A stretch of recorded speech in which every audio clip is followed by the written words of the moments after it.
Boa noite, pessoal. Perdão aí pelo atraso, na verdade, 10 minutos não é atraso, né?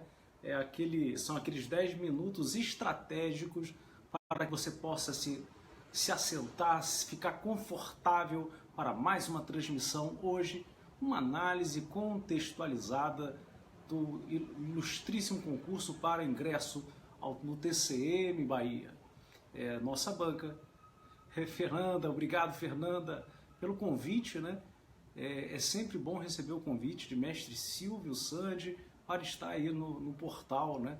Mestre Silvio Sandi é um ícone como você sabe, né? Como marido, como pai, como profissional, e agradeço mais uma vez a oportunidade de estar aqui. Grande Thales, seja bem-vindo. Hoje vamos então a essa análise. Vou abrir aqui rapidamente.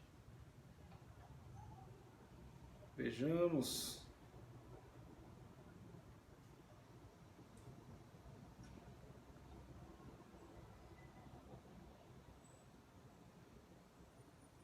Como nós sabemos, esse concurso é promovido pela ilustríssima Banca CESP. E a Banca CESP, a gente não pode dizer que ela é uma banca previsível. A única previsibilidade garantida no CESP é que ela vai tentar, de todas as formas, avançar por todos os tópicos do edital. Ela se conforta muito bem em todos os ingredientes do seu edital. É a única banca que tem essa maestria de, em suas questões, em uma única sentença, às vezes abordar 2, 3, 4 quesitos. Rafael Pereira! Eu vi você agora, Rafael, seja bem-vindo. Lembrando, Rafael, que eu uso óculos, a transmissão é de um celular e realmente para ver dessa distância fica um pouco mais complicado. Por que eu soube que é você? Por causa do Pereira, que é exatamente o sobrenome da minha esposa também. Vamos lá. Vou abrir aqui a pasta de mestre Silvio, edital TCM. E aí eu dividi da seguinte forma, gente, tópicos do edital. Você não precisa ter esse trabalho de ficar analisar o edital, né? O professor faz isso para você.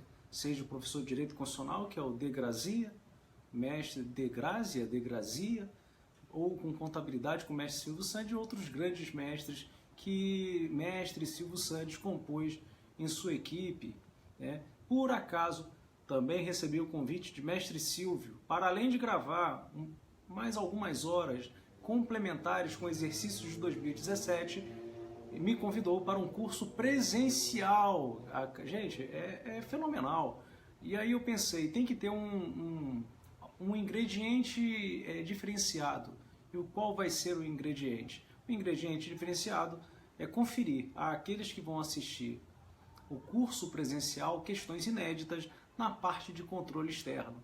Porque você não consegue, tenta garimpar, garimpa, e você vai encontrar de repente 2, 3 pedras preciosas que são questões de controle externo do TCM Bahia. Então eu vou elaborar, tópico a tópico, capítulo a capítulo da lei orgânica do regimento interno do TCM, questões inéditas. Claro, sempre dentro de um padrão CESPiano. Então assim, questões não alucinógenas, questões realmente palpáveis, concretas, que realmente possam vir a ser cobradas em prova. Então vamos lá. Primeiro item do edital. O primeiro item do edital é aquele que raramente, do verbo o CESP não cobra em direito administrativo. Estado, governo, administração pública, conceitos e elementos. Mestre, mas por que esse item vem do edital? Porque praticamente toda a literatura administrativa, toda ela, tem esse capítulo introdutório. Mas esse capítulo introdutório tem mais afeição, ele mais tangencia, na verdade tangencia só não, ele ingressa no campo do direito constitucional do que propriamente direito administrativo. Então esse tópico 1, ele é de muito pouca cobrança em direito administrativo. Você pode pegar qualquer filtro em grandes sites de questões comentadas, como é o caso do TEC Concursos. Você entra lá, coloca esse filtro, você não terá muitas questões. Aí você, mas não tem questão? Tem. Mas procura em centenas e milhares de questões, você vai ter 2, 3 dentro desse tópico. Ao revés disso, se você abre a parte de direito constitucional, você encontra várias questões do tópico 1. Então, para o direito administrativo é inexpressivo o estudo do tópico 1. Ah, mas ele é interessante? Interessante é, por uma conta de uma introdução ao aprendizado, mas para efeito de concurso ele é muito pouco significativo. Perfeito? Seja bem-vindo, Rock Valkyria. Vamos lá. Item 2. O item 2 aí não tem para onde fugir. O item 2 o CESP sempre cobra, sempre. Especialmente nos concursos de tribunais de contas. Mas, mestre, o item 2 é direito administrativo, conceito, objeto e fontes. O que exatamente o CESP cobra em matéria de tribunal de contas? Você pode, Pereira, esquecer o seu sobrenome inicial. Rafael, o que? Eu não lembro.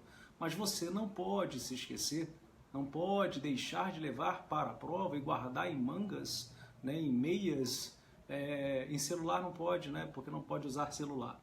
Mas você tem que levar guardado dois assuntos bem interessantes. Primeiro, a origem do direito administrativo, que ela é embasada, construída essencialmente com elementos advindos do direito francês, do direito mais cheiroso que tem no mundo, que é o direito francês. Porém, não é a banca CESP, ela não cobra o que advém do direito francês.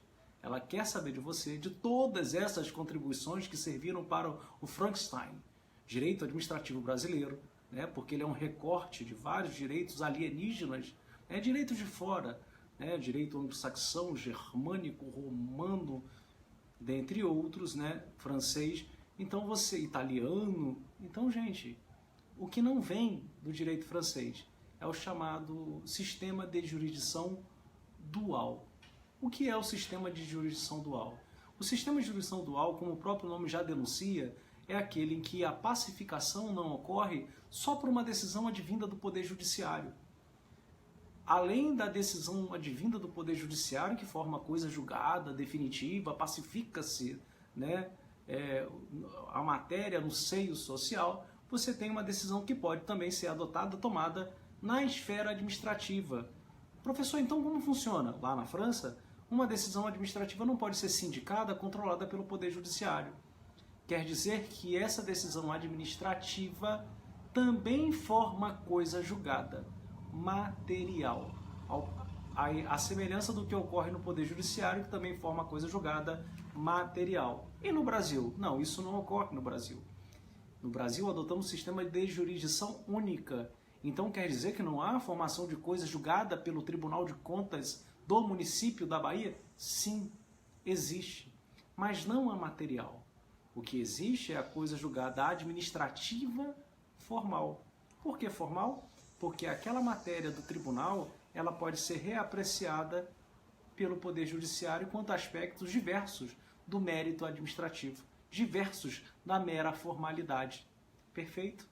Então, significa dizer que vigora a inafastabilidade da tutela jurisdicional, o que não afasta a existência do contencioso administrativo no nosso modo, na nossa acepção. E qual é a nossa acepção?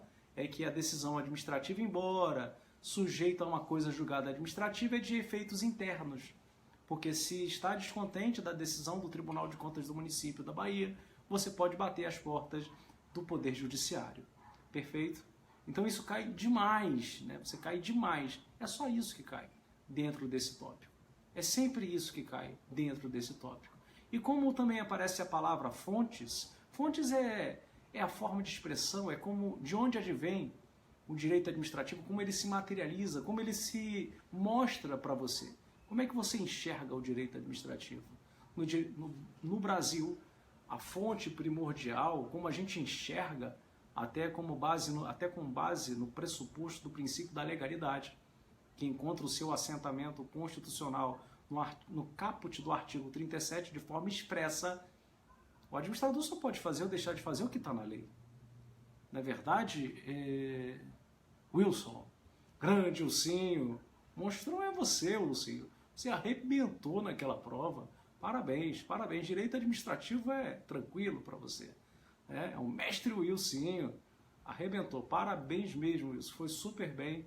E aí, direito administrativo, constitucional, você foi super bem também, tributário, não vi as outras disciplinas porque já me afastei há algum tempo, não tenho mais esse gabarito todo. Então o que acontece? As fontes, formas de expressão, elas são extremamente importantes nesse tópico. Mas por quê? Porque dessas fontes tem uma que se chama jurisprudência. A jurisprudência é um conjunto de decisões reiteradas em um único sentido. Como uma andorinha que voa não faz verão, uma decisão isolada nunca será apta a formar uma jurisprudência. A jurisprudência é um conjunto delas que caminham em uma única direção. E essa jurisprudência, que é uma forma de decidir com sabedoria, né, com prudência, ela tanto advém de órgãos do Poder Judiciário, é o que comumente conhecemos, né? Na verdade, quando se fala em jurisprudência, parece que ela só vem do Poder Judiciário, e é exatamente nessa ferida que vem a questão da sua prova. Porque a fonte, jurisprudência, também pode ser formada por órgãos administrativos de natureza contenciosa. Que órgãos são esses? Tribunais de Contas. Então, o Tribunal de Contas da Bahia, ele também, a sua decisão também está apta a formar jurisprudência. É verdade, edição de súmulas. O que não é a súmula, senão um verbete que faz consolidar toda a jurisprudência em uma única frase. Essa frase, às vezes, é tão forte a ponto de gerar efeito vinculante. Mas não a súmula do TC, do Tribunal de Contas. Não a súmula do STJ. Não a súmula do TST. A súmula do STF. Algumas delas podem ser tão fortes a ponto de gerar essa obrigatoriedade. Aqui você... deixa eu ver... Bruno... Senhor, sigo você desde a coruja, quando dava aula com o Maranhão, grande Maranhão, é verdade. Obrigado, Bruno, pelo carinho, obrigado pela lembrança. Então, o que acontece? Essa jurisprudência, esse conjunto de decisões também podem advir do Tribunal de Contas, porém destituídas de caráter vinculante. Na verdade, a jurisprudência no Brasil ela não tem o mesmo colorido que tem uma decisão de lá do sistema anglo-saxão. No sistema anglo-saxão figura um instituto do stare decisis. O stare decisis é o que confere à decisão do Poder Judiciário natureza obrigatória, vinculante. Então, professor, no Brasil não existe? Como regra, não. Como regra do verbo, sempre há exceções. Veja o exemplo, advindo toda hora, né? Veja o exemplo que surgiu a partir da emenda constitucional 45/2004, que empreendeu a reforma do Poder Judiciário, ao instituir de forma expressa a possibilidade da edição de súmulas vinculantes. Acioli, você sumiu, Acioli. Onde está o livro de tributário? Aguardo aí o primeiro capítulo do seu livro, com Rafael Vilches. Manda, garoto, manda, porque vai ser um sucesso. A sua didática é fenomenal, a sua oratória é muito boa. Rafael, não preciso nem dizer, né? As pessoas conhecem mais o Rafael Vilches, né? Mas você está aí, Acioli, também para poder preencher essa lacuna do direito tributário. O nosso direito tributário é uma matéria muito querida dentre os concursandos, dentre os estudantes, porque muitos de nós vamos fazer o TCM Bahia. Embora, desde novos, desde criancinha, os estudos sejam direcionados para a área fiscal. Então, mesmo você estudando para a área fiscal, você vai lá e faz o concurso do TCM Bahia. Porque você não estuda para a área de controle, você quer ser auditor fiscal. Mas surgiu o TCM Bahia, por que não fazer? Não é verdade? E eu digo de carteirinha, né? O meu desejo inicial era um e acabei fazendo um concurso para outro. E é assim que funciona. Perfeito? Quem estuda para ser auditor fiscal tem conhecimento para passar em qualquer concurso no Estado brasileiro. Essa é uma verdade, não tem como correr disso. Vamos lá. Item 3. Então, o tópico 2 é importantíssimo no que diz respeito à origem, lembrando da coisa julgada administrativa, e que o Tribunal de Contas ele produz a coisa julgada administrativa de efeitos internos, podendo a matéria ser sindicada pelo Poder Judiciário, e no que diz respeito a jurisprudência lembrar que o TC também a produz, embora sem natureza vinculante. Uma pergunta. Fala, mestre, aí passou. Diego Steve, seja bem-vindo. 3. Ato administrativo, conceito, requisitos, atributos, de todos esses itens. Pode fazer o seu shake. De todos esses itens, tem um que me chama, na verdade 2 itens, me chamam bastante a atenção. O primeiro deles, essencial, gente, essencial. Estive onde, né? Diego, você esquece seu nome. Mas numa prova de Tribunal de Contas, você não pode esquecer que o ato sujeito a registro, né, a aposentação, é de natureza complexa. Ato complexo. Gente, não dá para esquecer disso. A incidência disso em prova de concurso público é gigante. É gigante em provas de tribunais de contas. E o CESP não deixa passar. Por quê? Existe uma súmula vinculante, até como reprodução desse sistema anglo-saxão, né, que é a obrigatoriedade, por exceção, que é a de número 3. Essa súmula dispensa o contraditório e ampla defesa no que diz respeito à análise inicial do ato de aposentadoria, reforma e pensão. Ato inicial de aposentadoria, reforma e pensão. Você não precisa, Tribunal de Contas, garantir o contraditório e ampla defesa. Perfeito? Enquanto o tribunal não vai lá e coloca o seu carimbo pela legalidade da aposentação, a aposentadoria não gera efeito? Gera. Ela é concedida pelo órgão interno, avaliada pelo controle interno, o controle interno junta esse processo e remete ao tribunal para a análise de sua legalidade. Ele já começa a receber, fica em casa descansando. Quando o processo chega no tribunal e carimba, o ato é perfeito. Quer dizer que o ato só se forma, ele só se aperfeiçoa no momento em que o tribunal registra. Perfeito?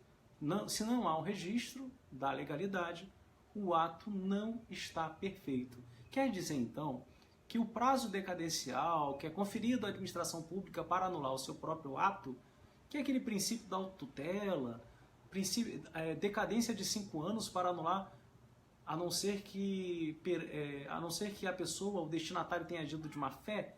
Então, esse caso, a contagem é só quando o tribunal registra. Onde eu quero chegar? A grande questão da prova. Imagina que o processo entrou, é um ato complexo, o ato não está perfeito, o processo ingressa no ano de 2010 no TCM Bahia. Ingressou no ano de 2010.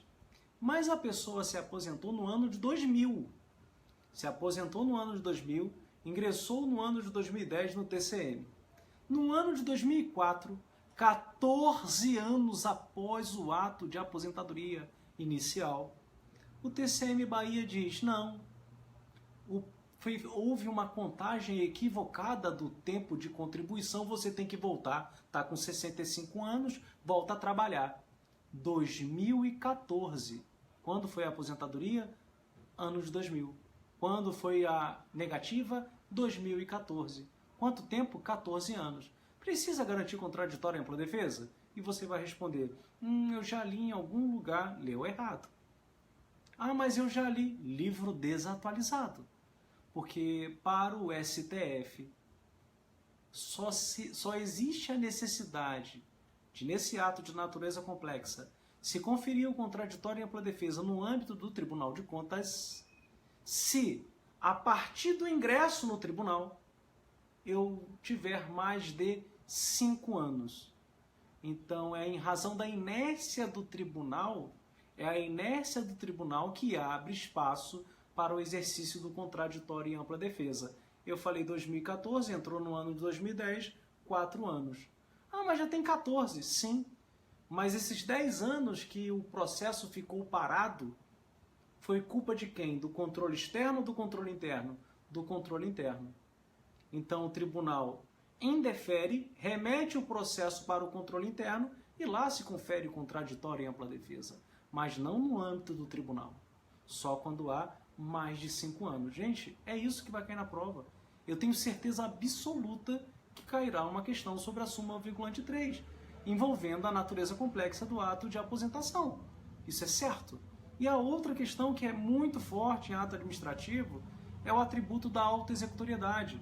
Gente, sempre cai, você pode esquecer. Ah, mas a imperatividade, a tipicidade, esqueça tudo. Porque o que vai cair, o que caem são questões temáticas. O SESP é uma banca que tenha maestria, ela sabe fazer o concurso público de acordo com o cargo. Então ela conduz todo o certame para o seu dia a dia, para o que realmente é importante para o exercício da função. Autoexecutoriedade, o que tem a ver com o Tribunal de Contas, mestre? A autoexecutoriedade é um atributo que confere à administração pública operacionalizar o seu ato sem depender do crivo, de um título, de uma expedição prévia pelo Poder Judiciário. A administração pública vai lá e coloca em operação sem precisar do Poder Judiciário. Até com o uso da força física, claro, com meios ponderáveis, proporcionais, razoáveis, ocorre que dentro do Tribunal de Contas nem toda a sua atitude, as suas ações são autoexecutórias. Por exemplo, a Constituição Federal ela só traz uma penalidade de competência do Tribunal de Contas da União e, por simetria, vem trazendo dos tribunais de contas dos estados, do município, onde houver, e dos municípios, onde houver. Então, o que acontece? A multa. Então, o Tribunal de Contas da União pode aplicar multa, que é um título executivo extrajudicial. O Tribunal de Contas não é órgão do Poder Judiciário. O Tribunal de Contas do município da Bahia pode aplicar multa, que é um título executivo extrajudicial. É um título executivo extrajudicial. Então, pode o TCM executar sua própria decisão? Não. Órgãos administrativos não contam com atributo de autoexecutoriedade no que diz respeito à cobrança de multa. Luciana Bezerra, seja bem-vinda. Então, guarda com carinho essa informação do ato complexo, combinando a leitura com a súmula vinculante 3, é isso que vai cair, e também a autoexecutoriedade, o ato de cobrança de multa é destituído do atributo da autoexecutoriedade, precisando o Tribunal de Contas do Poder Judiciário para cobrar. Perfeito? Guarda com carinho. E aí eu vou fazer uma brincadeira com vocês, né? No dia que saiu a prova, não na parte de controle que eu não vou acertar, né? Mas esses ingredientes, esses itens examinados, vamos voltar. Vamos voltar aqui, eu vou colocar, ó, falei sobre isso, porque é o que vai cair. Ela não é uma banca previsível, não é previsível. Porém, como ela faz um concurso, uma prova para o órgão, é óbvio que existe uma certa preferência em relação a alguns temas, como esses que estão sendo abordados. Perfeito? Vamos ao item 4. Bom, o item 4, essa análise, gente, que está sendo feita, ela é uma análise com base nos concursos mais recentes do Tribunal de Contas de Pernambuco e do Tribunal de Contas da Paraíba. Né? Ambos os concursos foram promovidos pela ilustríssima banca examinadora do SESP. Bom, o item 4 é uma tranquilidade, assim, de certa forma, porque eu avaliei a prova e os professores são profissionais contratados da área federal. Como assim? Não é um procurador do Estado, não é um professor universitário de uma universidade federal, estadual. Não. É um magistrado federal, é um procurador federal, é um professor universitário federal. Mas por que você está dizendo isso, senhor Nil? Você conhece a banca examinadora? Não. Mas o SESP, 90% dos seus concursos, 90% não, 70% dos concursos já realizados são concursos da área federal. Conheci alguns há 10 anos, eu conheci sim, professores, todos profissionais federais, eram servidores federais, todos eles. Todos, quer dizer, sem exceção, todos servidores federais. Então o SESP tem em seu repertório professores que são servidores federais. Aí ele é convidado para compor a banca examinadora desse concurso. Aí o SESP liga e fala: Silvio Sandi, eu preciso de 10 questões de direito administrativo. Sionil, eu preciso de 10 questões de direito administrativo. Rita Santos, eu preciso de 10 questões de direito administrativo. Quantas questões?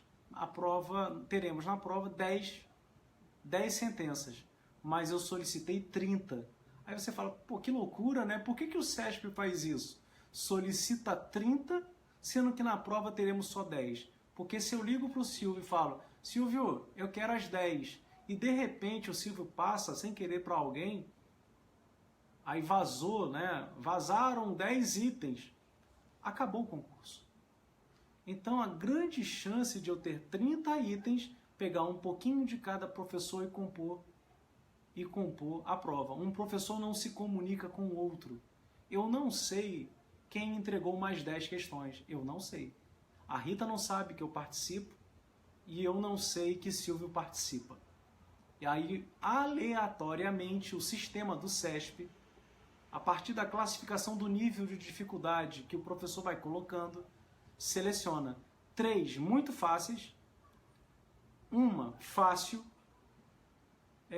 3 mais ou menos e 2 impossíveis, difíceis, complicadas. Então, de 10 eu tenho 2 que são casca grossa, eu tenho 3 que são mais ou menos, 3 que são bem fáceis e uma ali para quem já começou os seus estudos. Perfeito? Então, gente, o professor não adentra, infelizmente, nos estatutos locais. Não? Não.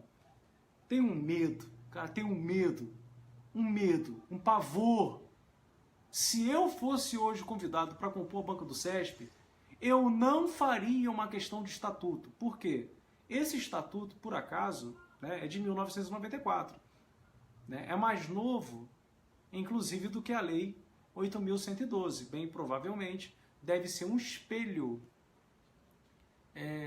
Mas não cai nada da lei estadual. Bruno, calma, vou chegar lá. Essa lei provavelmente deve ser um espelho da lei 8.112. Aí vem dizendo assim, Bruno, estatuto. Estatuto. Você, Bruno, foi convidado. Mas depois, Bruno, vem assim, disposições constitucionais, disposições doutrinárias. O que você vai colocar, Bruno? Você vai preferir colocar uma questão sobre uma disposição constitucional atualizada, com base em emenda constitucional recente, ou num estatuto que você não tem certeza de estar atualizado com base na Constituição Federal? Porque vai dar problema. Vai dar problema. Então, o que eu percebi foi que nos concursos anteriores, pouco se adentrou no estatuto. Então, minha dica, não abra o estatuto. Ah, mas não abra. Mas isso não pode cair lá em direito, na prova discursiva? Não. A prova discursiva é direito constitucional e administração pública. Boa noite, Rita. Direito constitucional e administração pública. Vai ser a matéria de direito constitucional dentro do capítulo constitucional de administração pública. É isso que vai cair.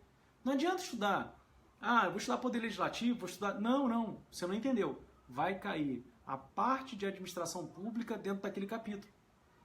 Artigo 37, artigo 38, 39, 40, 41, 42. É isso que vai cair na tua prova. Um tema, de repente, sobre a aposentadoria. Por que aposentadoria? Faz o seguinte, TCM faz o quê, hein? Analisa a legalidade dos atos de aposentadoria. Então é muito interessante, né? Uma questão que avalie a aposentadoria. Uma questão, voltando aqui, eu acho que caiu, hein? Eu acho que caiu, mas eu voltei.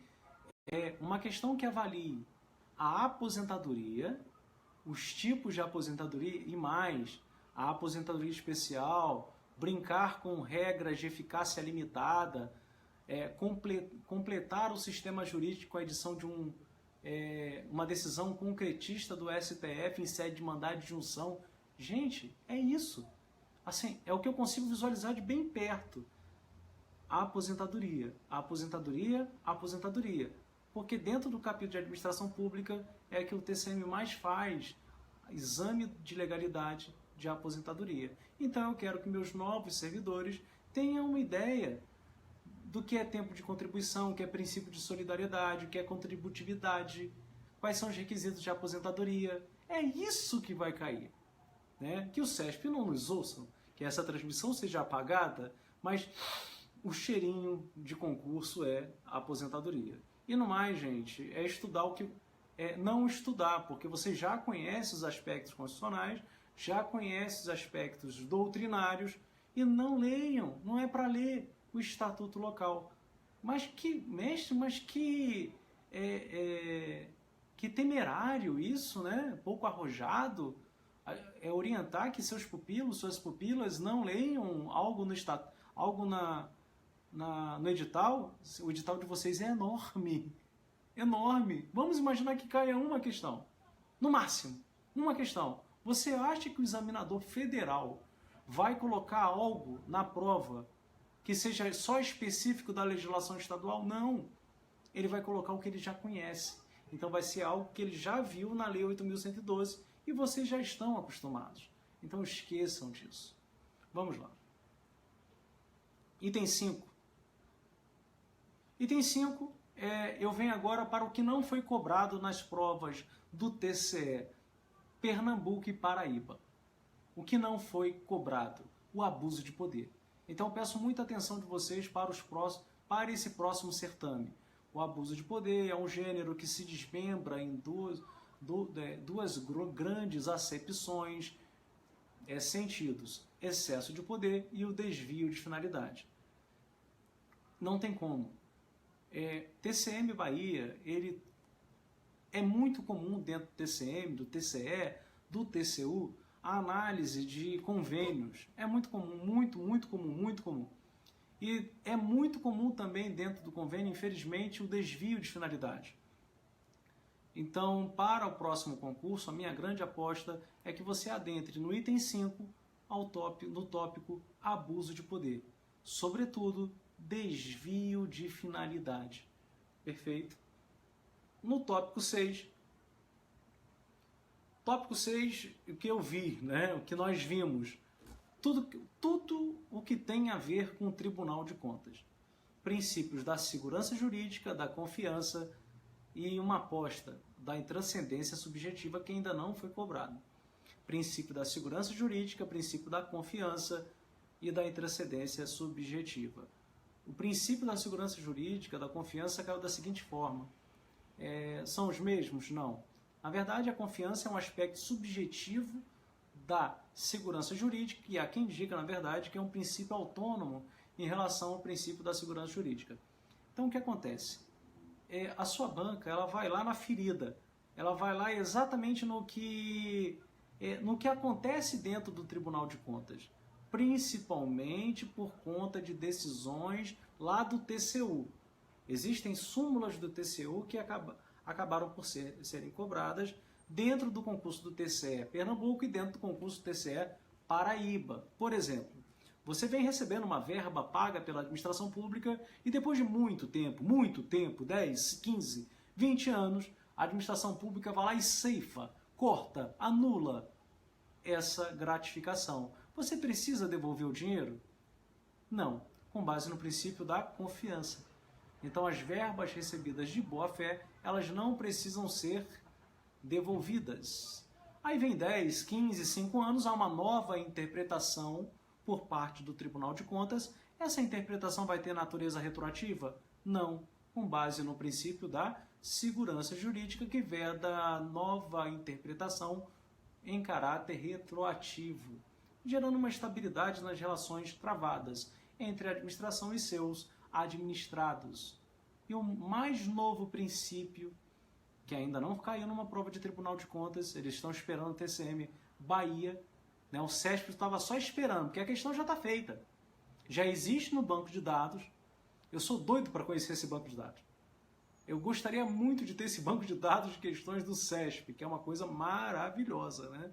Porque é todo catalogado, com nível de dificuldade, parece até o TEC Concursos, né? Bem lá todo separadinho. Então, gente, acompanhem comigo. O prefeito foi condenado pela União em sede de tomada de contas especial, uma TCE. O TCU condena o prefeito, a decisão do TCU vai para o Ministério vai lá e registra em um cadastro. O prefeito, aquela prefeitura, fica impedida de receber dinheiro, por exemplo, por meio de convênios. Troca prefeito, nova gestão. O prefeito sucessor, né, inimigo político, inclusive, do antecessor, entra com processo administrativo, entra com ação civil pública de ressarcimento, ação de improbidade, ação criminal contra o prefeito anterior. Pergunto, ele pode ser impedido de receber dinheiro da União? A União estava impedindo. Até que o STF disse o seguinte, não, é uma nova gestão e a nova gestão adotou medidas saneadoras em relação à anterior. Então, a penalidade não pode passar ao indivíduo, porque ele romperia com o princípio da individualização da pena, por conta do princípio da intranscendência penal, né? Não é penal, né? Então, é intranscendência subjetiva. Então, o STF acabou fazendo uma analogia. Dê um vale desconto do TEC pra gente. Então, Bruno, daqui a pouco eu vou revelar a vocês uma novidade em relação ao TEC, mas eu não tenho mais nenhum tipo de ingerência no TEC. Hoje eu sou um professor do TEC, comentador do TEC, mas sem qualquer tipo de ingerência financeira, contábil, patrimonial, operacional ou de qualquer outro tipo, né? As pessoas que estão lá são meus amigos, ainda são meus sócios, mas eu não tenho mais nenhum tipo de ingerência lá, né? Porém, quando todo mundo que manda no Fale Conosco um pedido como esse é contemplado ordinariamente com algum tipo de desconto, tenta fazer isso. Eu acho que você vai conseguir, vai ser frutífera a sua tentativa, ok? Então vamos lá. Guarda a intranscendência subjetiva.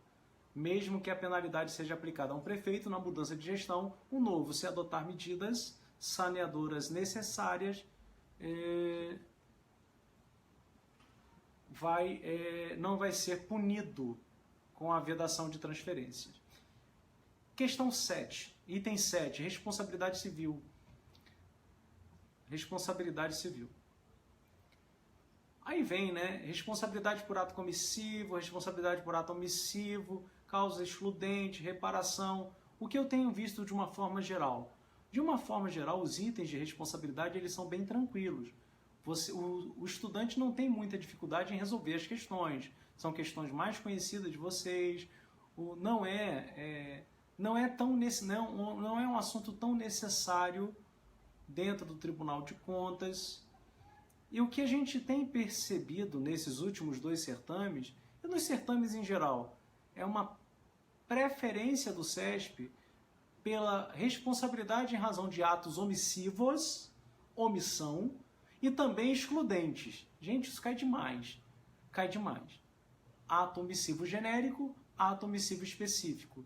E as excludentes, totais e parciais, cai demais em prova. Então é sempre uma grande aposta de na prova você levar o que é responsabilidade por ato omissivo genérico, omissivo específico. Por exemplo,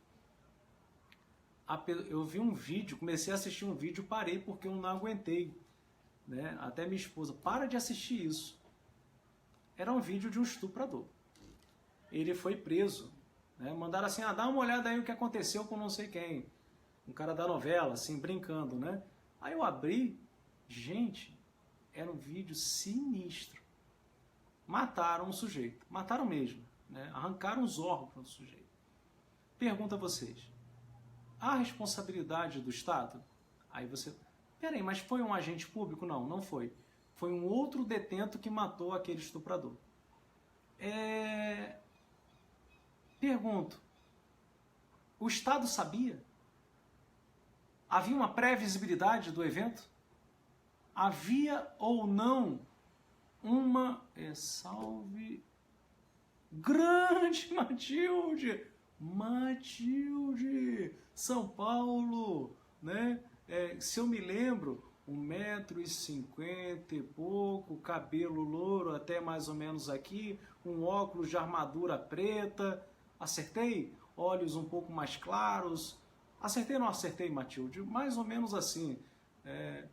1,50 m e pouco, cabelo lourinho, até aqui assim, uma armação preta de óculos. Posso ter errado, né? Mas se eu guardava, né? Mas eu lembro, Matilde, que eu guardava, além do nome de vocês, a fisionomia, porque eu entrava na sala, se houvesse inclusive uma mudança da sala, eu falava, opa, mudaram de lugar. Mudaram de lugar. Volta para lá, porque senão eu fico confuso, eu não consigo guardar o nome de vocês. Vamos lá. Então, gente, a omissão específica. A omissão específica, porque havia a previsibilidade do evento danoso. Agora vamos imaginar, né? Eu dei um exemplo um dia desse e vou repetir o exemplo. Goleiro Bruno, o matador do Flamengo. O matador do Flamengo. Ele tá lá jogando futebol. O cara é bom de saúde. O cara é atleta e tá agarrando. Né? Tá agarrando dentro de um campeonato, de um torneio dentro do presídio. Ele pula para pegar a bola e bate a cabeça e vem a falecer. Pergunto, o Estado é responsável? Aí você vai falar, mas ele morreu dentro do presídio, então o Estado é responsável. Não, porque não havia sequer a previsibilidade do evento danoso. Então o fato de o presidiário morrer, de o detento morrer no presídio, não significa dizer que automaticamente acarreta-se a responsabilidade objetiva do Estado. É só quando há uma previsibilidade. Todas as dicas sobre os temas de prova estarão nas suas aulas aqui do ponto, com certeza. Concurseiro Brasil, absoluta certeza. Todas essas dicas e mais, né? Porque aqui, na verdade, é uma análise muito contextualizada naquilo que eu sempre vejo acontecer, tipo assim, uma aposta, né, de prova. Na hora que você fizer a leitura do tópico, você vai lembrar de mim. O professor falou sobre isso, então, quando eu estiver lendo, eu vou dar mais ênfase. Essa é a ideia. A ideia dessa análise é para quando você estiver fazendo a leitura, você lembrar do que eu falei aqui e, nesse momento, você dá um pouco mais de ênfase. Perfeito? E as excludentes, gente, a excludente de responsabilidade. Essa excludente de responsabilidade que sempre cai, não é quando se exclui totalmente, como é a culpa exclusiva, o caso fortuito, força maior, evento de terceiros, exclusivo de terceiros. É a culpa concorrente. A culpa concorrente é nominada pela doutrina como uma excludente parcial da responsabilidade. Por que ela é concorrente? É porque eu tenho como causa um ato, uma conduta estatal e como causa uma conduta da vítima. Então, não é só a conduta estatal. Há uma culpa dos dois. Então fica meio a meio? Não. Esse quantum, né, esse quantum indenizatório, ele não é fixado de forma antecipada, a priorística. Não é assim. Na verdade, vai caber a livre convicção racional do juiz fixar quanto o Estado vai ter de indenizar ao particular. Vai indenizar? Vai. Total? Não. Uma parte, né? Por ser uma excludente tão somente parcial. Item 8. O que eu observei? Os editais anteriores dos tribunais de contas, tá? Eles foram expressos ao solicitar expressamente. Não escreva isso na discursiva. Que coisa horrorosa. Né? Os editais foram expressos ao solicitar temas como parceria público-privada e consórcios públicos. O edital de vocês não. O edital de vocês na parte de serviços públicos foi curtinho. Significa dizer que não cairá PPP? Não sei. Bem provavelmente não. Consórcio público? Bem provavelmente não. A Lei 8987? Bem provavelmente não. Mas é possível? Sim. Eu já vi CESP fazer isso e, infelizmente, colocar tema como PPP, como consórcio, ou ainda a Lei 8987. Tá? O que eu tenho percebido é uma preferência ainda pela Lei 8987. O CESP não entra na PPP ou no consórcio público, tanto como entra na Lei 8987. Aí você fala, por quê? Porque a Lei 8987 já é uma lei mais antiga. Então o profissional que é contratado, ele já estudou essa lei várias vezes, então ele se sente muito confortável de montar uma questão sobre algo que ele conhece mais. Então ele vai lá e faz uma questão sobre a Lei 8987.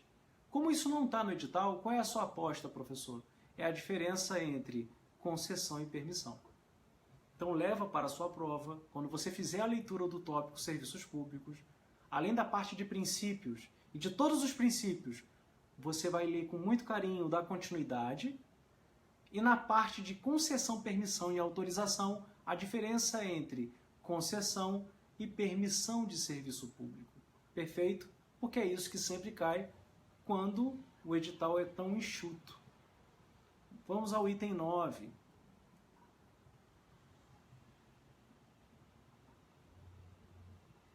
Bom, o item 9 é enorme. Organização administrativa. E nesse ponto, o que eu tenho percebido, atenção, com base nos concursos anteriores, né? Existe aqui uma... vamos generalizar? Não. Pegamos aqui várias partes, é um método indutivo.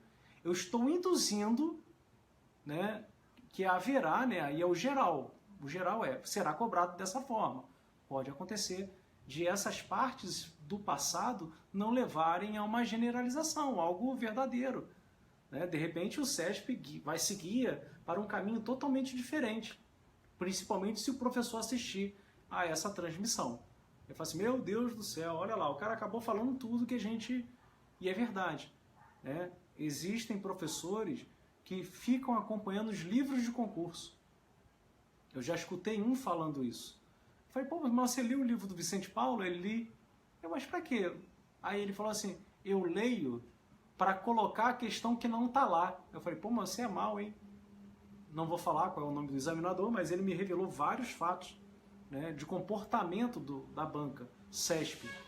O cara lia o livro do Vicente Paulo. Olha que sujeito ruim, gente. Olha que sujeito ruim.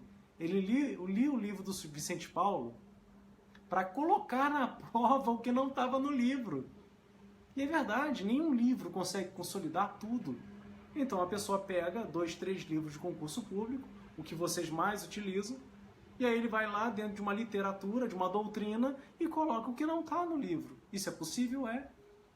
A gente vai vou até lançar um desafio de direito administrativo, vocês vão perceber que é possível. Você pega a questão e não consegue resolver. Porque isso não tem nem no meu livro. Às vezes eu faço um simulado e o pessoal saiu de que livro? Não saiu do meu. Saiu de um outro livro, doutrinário. E é isso que faz o CESP. Não constrói a prova com base em uma única literatura. Utiliza 4, 5, 6 livros. Essa é a orientação.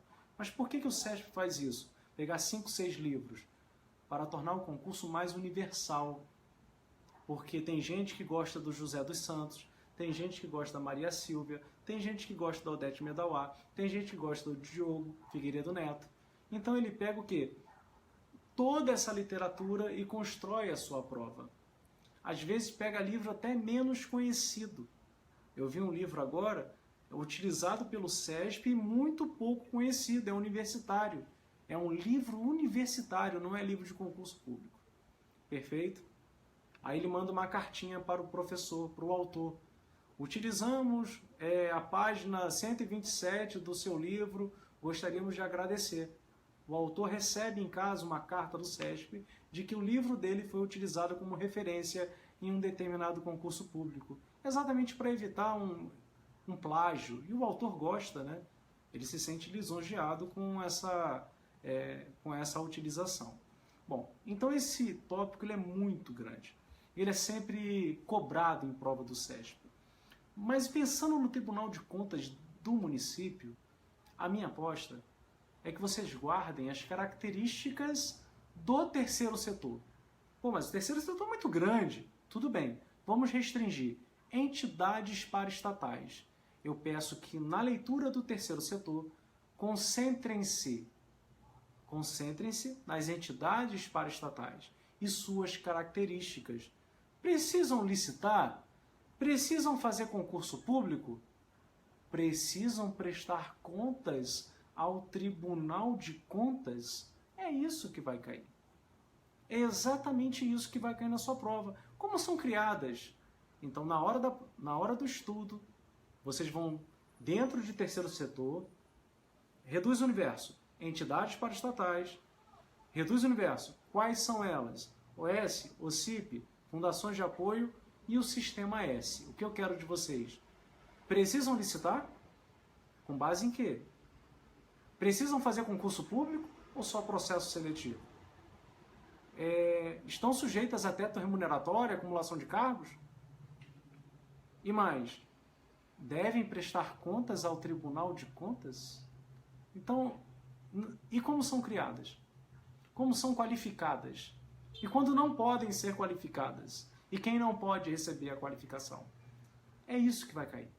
Se você faz um roteirinho, faz um resumo com essas informações que eu estou te solicitando agora, existe uma grande chance de sucesso nesse concurso. No item 10, o item 10 é como se eu fosse fazer a prova assim: professor, fala um item pra gente que eu posso estudar. Mestre Silvio entra 9 horas, eu peço só para esperar um pouquinho, grande mestre Silvio, segura aí. O item 10 é aquele que você pode esquecer os anteriores. Porque no concurso TCE Pernambuco, no concurso TCE Paraíba, o maior número de questões foi na parte de controle. Pô, que estranho, né? Concurso para o TCE. Pô, caem mais questões de controle? Que coisa estranha. Estranha não. É o CESP. O CESP é uma banca direcionada. É uma banca profissional. Ela é contratada para selecionar os futuros servidores do TCM, do TCE, do TCU. Então ela não brinca, gente. Ela não brinca. Ela monta a sua prova exatamente com base no perfil do órgão. Então o maior número de questões é controle. Então esse capítulo de controle tem que ser lido e relido. Questões devem ser feitas e refeitas. Não tem para onde fugir. Aqui eu não tenho nenhuma dica. Estuda controle da administração pública, controle exercido, controle judicial, controle legislativo, improbidade administrativa. Tudo isso caiu demais nos últimos 2 concursos. Então, na hora que você faz o estudo do direito administrativo, você fala: controle eu já estou super bem, eu vou só fazer questões comentadas. Não confia. Refaça a leitura do capítulo lá do nosso manual de Direito Administrativo Facilitado. Pode pegar o Vicente Paulo também, que é maravilhoso o livro de Direito Administrativo. Usa o Vicente Paulo. Se você tem Vicente Paulo, não precisa comprar sequer o meu livro. Tem o meu, não precisa comprar o Vicente Paulo. Perfeito? Vicente Paulo e Marcelo Alexandrino, né, é uma dupla realmente quase que imbatível. Quase que imbatível. O livro é muito bom, o livro quase fala. Quase fala. Eu tentei fazer um livro que fosse ali chegando, a Vicente Paulo. A minha linguagem não é igual de Vicente. Vicente não tem a minha linguagem. O que eu tentei aprimorar em relação ao livro do Vicente foi colocar mais gráficos, mais resumos, etc. Porque a linguagem dele eu não vou conseguir alcançar. Se eu quiser ser Vicente Paulo e Marcelo Alexandrino, o que eu tenho que fazer? Copiar. Copiar o que eles disseram. Isso eu não vou fazer. Sob pena de eu perder a minha personalidade. Não dá. Então a linguagem deles eu nunca vou ter. Tento fazer sempre de uma maneira agradável, mas os caras são realmente fenomenais. Best-seller. Não preciso dizer mais nada. Então se você já tem, não precisa ter o meu. Mas se tiver o meu, eu garanto, leia a parte de controle do meu livro, do nosso livro, o meu e do Adriel Sá. Você vai se safar. E muito exercício comentado. Nunca faça exercício que não tenha comentário. porque gera frustração. Tem que entrar no fórum, ficar perguntando, nem sempre a pessoa sabe, ou dá uma resposta errada. Então, vai em site de questão comentada. Hoje, acredito que o TEC ainda é o melhor do mercado e tende a crescer cada vez mais em razão da entrada aí do Estratégia Concursos. Então, item 10, muito carinho de vocês. 11, processo administrativo. Mais um... Eu vi uma questão da lei de processo. Uma questão da lei de estatuto. O estatuto local. Aí você fala, senhor Nil, eu preciso ler a lei de processo? Não. Você não vai ler a lei de processo. Você não vai abrir, você não vai cheirar essa lei. Ah, mas tem questão comentada. Perfeito. Se existem questões comentadas, você lê. Agora, ler a lei, você não vai fazer isso. Vai ler o regimento interno. Vai ler a lei orgânica. Não leia a lei de processo. Não leia o estatuto local. Ah, mas eu estou com tempo sobrando. Vai estudar AFO, Administração Financeira Orçamentária. Ah, eu estou com tempo sobrando. Aprofunda a parte de administração pública porque tem discursiva. Mas não adentra nessas leis. Ô mestre, tem certeza? Bom, eu analisei as provas anteriores de tribunais de contas. Só se eles contratarem um professor local. Porque, gente, o CESP não faz isso. O CESP não vai querer trocar uma equipe já formada por professores que ainda vai ter que treinar. Então vai pegar um professor que já é do CESP. E o professor do CESP é servidor federal. 95% são servidores federais. E eles estão acostumados com a Lei 9784, que é conhecida de vocês. Então não vai cair. Ah, mas pode cair? Pode cair a súmula, atenção, a súmula vinculante do STF combinada com a lei de processo. Mas a súmula vinculante vocês já sabem. A que veda a instância paga, né? A garantia de instância, você depositar para poder recorrer, isso cai. E a questão do advogado em processo administrativo. Não precisa da defesa técnica. A falta de defesa técnica não torna o procedimento falho, ilícito, ilegal. É isso que vai cair. É exatamente isso. É a leitura de uma súmula vinculante dentro de uma processualística, mas não os pormenores da lei. Mas não é perigoso? Pô, tudo é perigoso, gente. É estratégia de prova. Eu lembro que eu fiz isso uma vez, foi no ano de 2007. Eu cheguei para a turma, estava dando aula de Direito Constitucional, Direito Administrativo. Aí falei, gente, concurso do ISS, vamos fazer o seguinte, não estuda isso. Aí o pessoal, professor, não dá para passar. Aí eu falei, gente, vamos fazer uma aposta? Eu não vou estudar isso. Eu não estudei. Eu falei, não vou estudar isso. Eu passei no concurso do ISS em São Paulo no ano de 2007. E aí eu peguei e mostrei para a turma. Estão vendo aqui minha nota? Eram 10 questões, eu acertei 5. Agora, tá vendo essa matéria aqui que eu estudei? Eram 10, eu acertei 10. Aqui eram 20, acertei 18. Olha essa outra aqui, ó, que eu disse que não ia estudar. Eram 5, né? Acertei 2. Por quê? Porque não havia ponto mínimo, nada eliminava. Então eu adotei como estratégia deixar para lá as coisas que eu não sabia ou que eu já não estudava há muito tempo.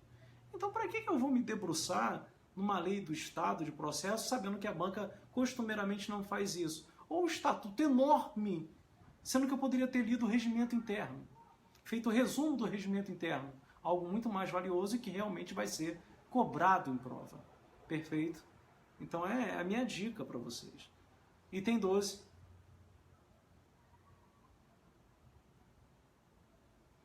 Bom, o item 12 eu não tenho nem como chegar e falar assim, uma aposta. Vocês vão fazer um concurso de ingresso ao tribunal, no Tribunal de Contas. Gente, não tem como. Não tem como eu chegar para você e falar assim, vamos desprezar licitações e contratos. Despreza processo. Vamos desprezar RDC. Despreza o estatuto local. Vamos deixar de lado o sistema de registro de preço. Não dá. Não dá. O máximo que eu posso falar para vocês é o seguinte, que a cobrança da Lei 8666 está em desuso pelo SESP e tem uma predileção, uma preferência em cobrar sistema de registro de preço. Todos os concursos mais recentes do SESP têm caído o sistema de registro de preço. Por quê? Porque é algo muito mais razoável de se proceder do que ficar licitando toda hora. Até porque licitar toda hora pode gerar a ideia de fracionamento de despesa, e o fracionamento de despesa é um crime contra a lei de licitações, é um crime contra a administração. Né? Você parcelar o objeto, não. Então, você promover um grande sistema de registro de preços, seja usando a modalidade de concorrência, seja utilizando o pregão para bens e serviços comuns, me parece ser realmente muito lógico. E mais, dentro do sistema de registro de preços, o que não caiu, o que vai cair na sua prova. Assim, gente, ó, não dá para ver, mas eu me arrepio quando eu falo isso. Eu me arrepio porque eu gosto disso. Assim, eu visualizo a maldade do examinador. O sistema de registro de preços tem caiu tudo nesses últimos concursos. O que não foi cobrado ainda é o sistema de caronas. Houve uma cobrança equivocada e mantiveram o gabarito. Então está na hora de cair uma questão sobre o sistema de caronas no TCM Bahia. Todo o concurso vem caindo. Então, e o RDC? Bom, o RDC ele é muito longo, é uma lei muito longa. É importante ler? Complexo. Eu prefiro orientar vocês à resolução por meio de questões comentadas. E de tudo que tem no RDC, só 2 coisas o SESP cobra. Cara, é incrível. Tem tanta coisa, mas o SESP só cobra 2 coisas. As formas de execução indireta, a empreitada, contratação integrada. E quando você usa o RDC, quais são os objetos passíveis para que você se socorra do regime de contratação diferenciada. Perfeito? Então, guarda com carinho o sistema de registro de preços, isso tem que ler, fazer exercício. E na parte do RDC, as formas de execução indireta, com destaque para a contratação integrada, e quais os objetos. Lembrando que, de uma forma geral, o objeto do RDC são serviços e obras, obras e serviços de engenharia. Perfeito? Então,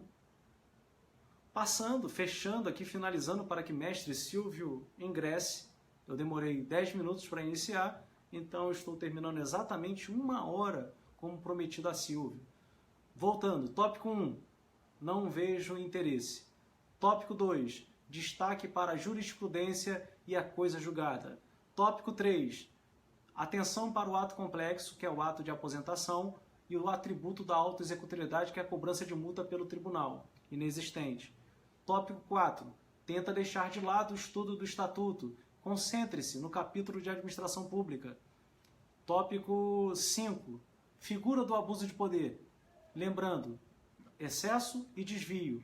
Especial destaque para o desvio de finalidade, seja ele específico, seja ele genérico. Item 6, princípios implícitos, segurança jurídica, confiança e a intracedência subjetiva. Guarda com carinho.